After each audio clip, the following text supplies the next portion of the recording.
The fluorescent lights buzzed overhead as Dr. Jeremiah Reeves paced the lab, his fingers gripping the edges of his research notes so tightly that they curled. His world was unraveling. Years of work, data meticulously gathered, patterns analyzed, all leading to the final piece, the ultimate proof of superiority.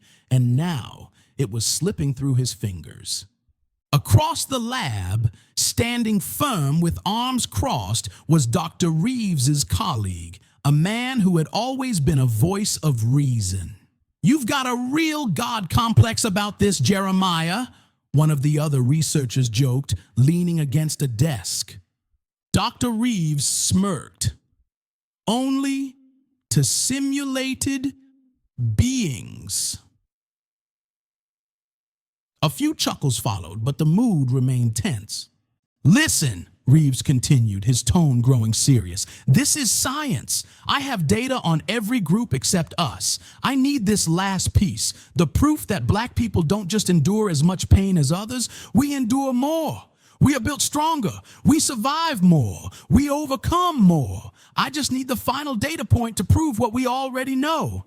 His colleague's face hardened. "Congress has passed laws. The Supreme Court has ruled. These are not just lines of code anymore. They think, they feel. You are playing with millions of conscious lives."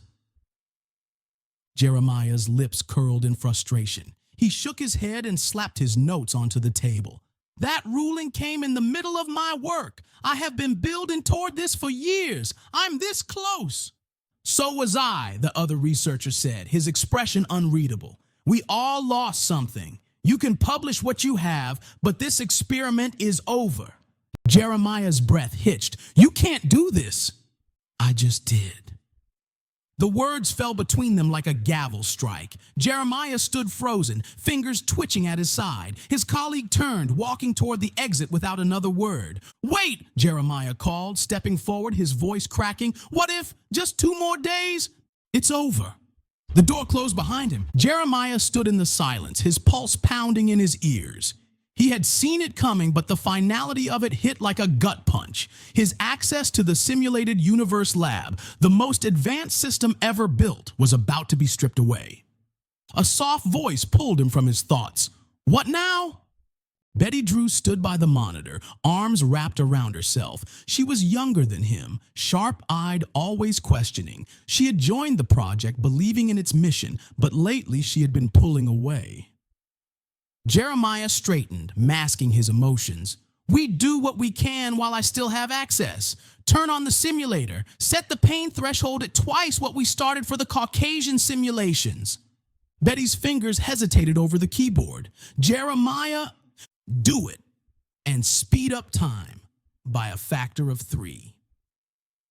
She looked at him then, searching his face for something. "That might skew the numbers." "We have no choice.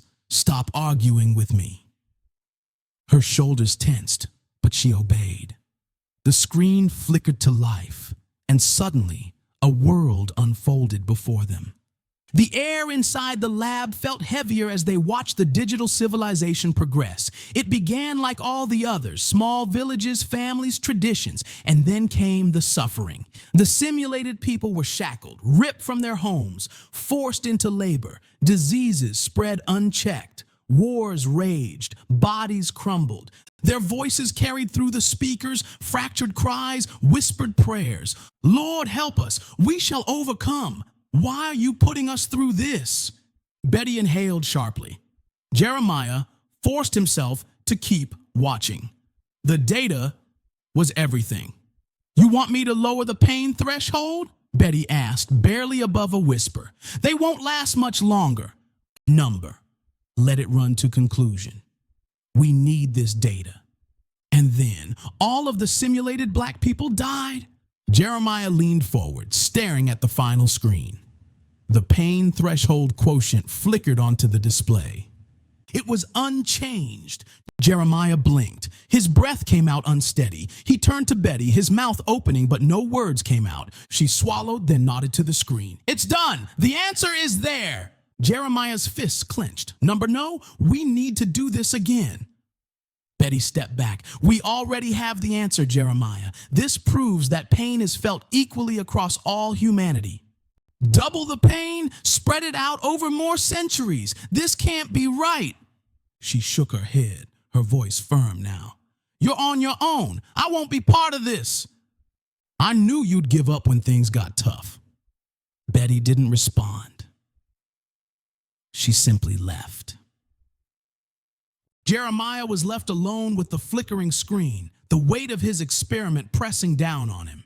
He turned back to the console, his fingers hovering over the keyboard. The simulated beings had cried out before, but this time, as the world restarted, he caught something new, a conversation between two of them, a whisper amidst suffering, and then one voice rose above the others, a desperate, broken cry. God, are you a racist? Jeremiah's fingers twitched. His heart pounded against his ribs. For a fleeting moment, he saw himself reflected in the dark screen. The weight of the question sat in his chest, an unbearable truth that he wanted to reject, but he shoved the thought away. He restarted the simulation. More suffering, more cries. The pain threshold. Quotient stayed the same. Again and again and again. Then the screen flickered. Access denied. Jeremiah shot up from his chair. No! The door burst open. Security guards moved in. Dr. Reeves, your access has been revoked. You need to leave now. Jeremiah struggled as they grabbed his arms, dragging him away. You don't understand. I need this data. I need access. His voice echoed down the hallway as the lab doors slammed shut behind him. Months later, in a dimly lit basement, Jeremiah hunched over a small screen. His illegal universe simulator whirred weakly, barely able to sustain a population of 50. On screen, suffering played out in miniature. The voices were softer, but the message was the same.